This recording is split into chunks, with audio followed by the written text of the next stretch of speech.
तो विद्यार्थी कल हम लोग कहाँ तक प्रश्न बना दिए थे? 11 प्रश्न बना दिए थे। आज 12वां प्रश्न बनाना है। तैयार हैं? 12वां प्रश्न ध्यान से पढ़ते हैं और देखते हैं कि हम लोग उसको क्या कर सकते हैं। ठीक है, एक घनाभ की लंबाई, चौड़ाई तथा ऊंचाई, ठीक है, देखिए दे रखा है ना। पहले एक घनाभ बना लेते हैं। ठीक है, घनाभ बोला है, क्वेश्चन नंबर 12 है ना। चलिए, घनाभ बोला है तो हमने एक घनाभ आपके सामने खींच दिया है। अब इसको जरा ध्यान से समझिएगा। ये घनाभ है, इसमें बतलाइए जरा लंबाई कितना दिया है? 5 मीटर। चौड़ाई कितना दिया है? 4 मीटर। और ऊंचाई दे रखा है विद्यार्थी आपका 3 मीटर। यह दिया है ना। प्रश्न में देखिए, बोला है एक घनाभ की लंबाई 5 मीटर, दिख रहा है, चौड़ाई 4 मीटर और ऊंचाई दे रखा है 3 मीटर है। तो उसका कुल पृष्ठ क्षेत्रफल तथा आयतन निकालें। 2 प्रश्न पूछा है इसमें। एक प्रश्न पूछा है इसका, ठीक है, क्या पूछा है? घनाभ का क्या बोला है? कुल पृष्ठीय क्षेत्रफल। विद्यार्थी आप लोगों को पता है क्या होता है?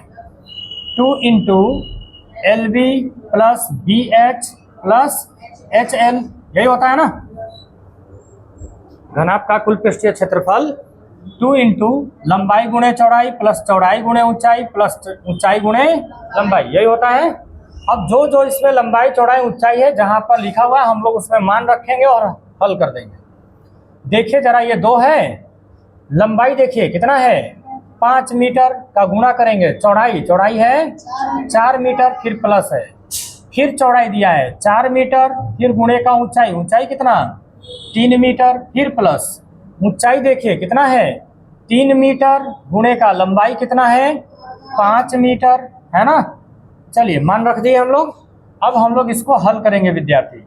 2 है, बताइए गुणा होगा क्या आएगा? 4 5 20, मीटर में मीटर का गुणा मीटर स्क्वायर, प्लस 4 तिहाई 12 मीटर स्क्वायर होगा, प्लस 5 तिहाई 15 मीटर का स्क्वायर होगा ना। जरा देखिए अंदर में क्या बोला है? 20 12 15, ठीक है, इसको जोड़ देना है। जोड़िए जरा, जोड़ेंगे तो आपको क्या मान मिलेगा? 47 मीटर स्क्वायर। आप लोग जोड़ के देख लीजिए, ठीक है, जोड़ लीजिए जल्दी से। तो जोड़ेंगे, जोड़े हैं तो आया है ना 47। अब इसमें 2 का गुणा कर देंगे विद्यार्थी, कितना होगा? 94 होगा ना। 94 मीटर स्क्वायर, एक आंसर आ गया। अब हमने इसका घनाभ का कुल पृष्ठीय क्षेत्रफल निकाल लिया। अब हमें घनाभ का आयतन भी बोला है निकालने के लिए। चलिए, तो इसके लिए हम लोग यहाँ पे बना लेते हैं नंबर इसका B। हम लोग कहेंगे घनाभ का आयतन बराबर क्या होता है? फॉर्मूला LBH होता है ना, लंबाई गुणे चौड़ाई गुणे। चलिए तो गुणा कर देंगे ना हम लोग। 5 मीटर गुणे 4 मीटर गुणे 3 मीटर। जरा देखिए, 4 5 20 और 20 तिहाई 60, 3 मीटर है, मीटर क्यूब। आयतन हमेशा क्यूब में और स्क्वायर और क्षेत्रफल हमेशा स्क्वायर में आता है। ठीक है, चलिए ये रहा आपका आंसर। चलिए अब हम लोग क्वेश्चन नंबर 13 में चलेंगे। ठीक है, क्वेश्चन नंबर 13 में जरा ध्यान से देखते हैं क्या बोला है प्रश्न। एक पानी की टंकी 6.25 मीटर, 4.20 मीटर तथा 3.15 मीटर की भुजाओं वाले घनाभ के रूप में, ठीक है, बताइए इसका लंबाई कितना दिया है? 6.25 मीटर दिया है। चौड़ाई कितना दिया है? 4.20 मीटर दिया है। ऊंचाई 3.15 मीटर दिया है। ये टंकी है, क्या है? और टंकी किस शेप में है? घनाभ के शेप में। ठीक है, तो घनाभाकार शेप दिख रहा होगा। क्वेश्चन नंबर कौन सा है? यह 13वां है। ठीक है, आइए जरा देखते हैं। कह रहा है पूरी टंकी में भरे पानी के आयतन का सन्निकट मान ज्ञात करें। कि पूरा टंकी का आपको आयतन ज्ञात करने के लिए बोला है। ठीक है, तो चलिए आयतन का फॉर्मूला हम लोग जानते हैं ना।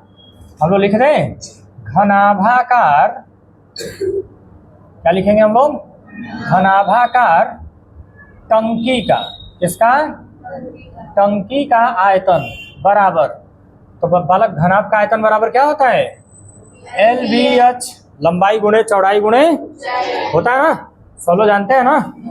चलिए तो लंबाई का मान लंबाई के स्थान पे रखते हैं। लंबाई कितना दिया गया है, 6.25 मीटर, गुणे चौड़ाई कितना दिया है, 4.20 मीटर, ठीक है, मीटर। फिर देखते हैं ऊंचाई दिया है 3.15 दिया है ना। चलिए 6.25 में 4.20 का हमको गुणा करना है, बताइए कितना, 26.25 क्या कर रहा है, 26.25 मीटर में मीटर का गुणा कितना होगा, आएगा ना, इसका गुणा। फिर इसमें हमें करना है 3.15 मीटर का गुणा। चलिए 26.25 में 3.15 का गुणा कर देना है हमको। बताइए आप लोग गुणा किए हैं, 28.6875 मीटर, 2 ठो और 1 ठो मिलके कितना, देखिए, और यही होगा हमारा आंसर।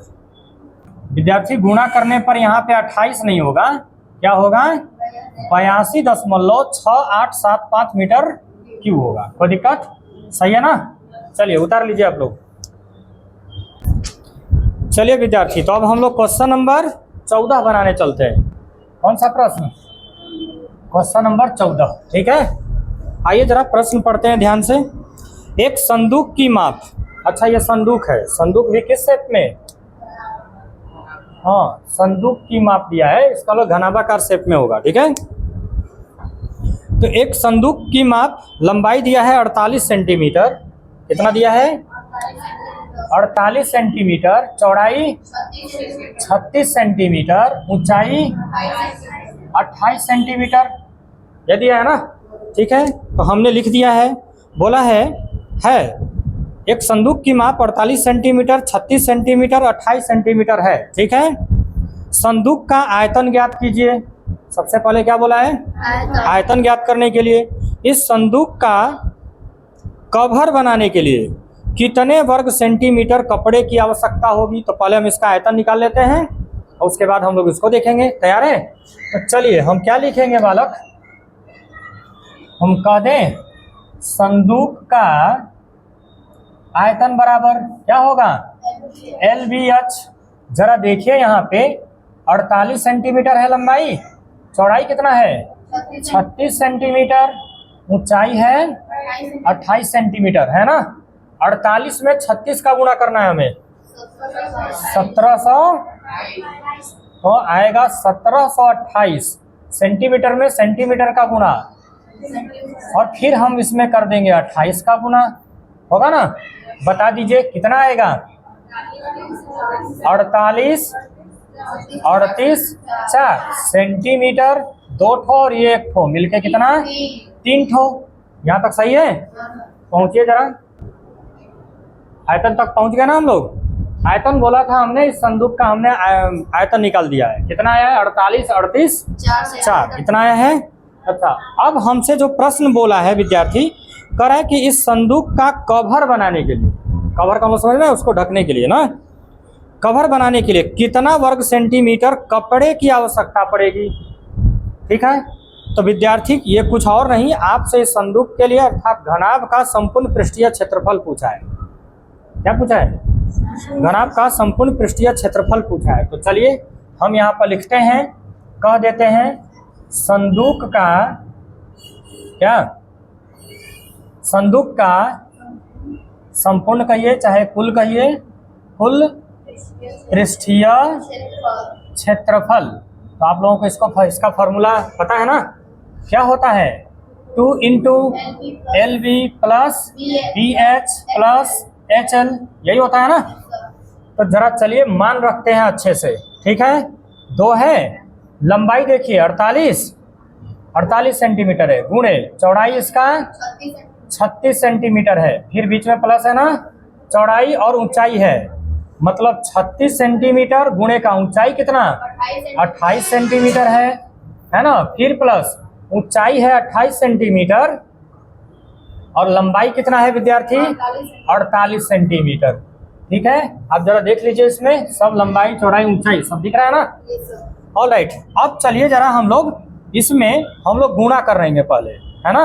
48 का 36 में गुणा करेंगे विद्यार्थी, बताइए कितना आएगा 1728 आएगा ना, 1728 सेंटीमीटर स्क्वायर, फिर प्लस 36 का 28 में गुणा, क्या आप लोग किए हैं 1008 आएगा, कितना आएगा 1008 सेंटीमीटर स्क्वायर, फिर प्लस 28 का 48 में गुणा करना है विद्यार्थी, कितना आएगा 1344, तो हम लोग लिख देते हैं 1344 सेंटीमीटर का सेंटीमीटर में गुणा सेंटीमीटर स्क्वायर।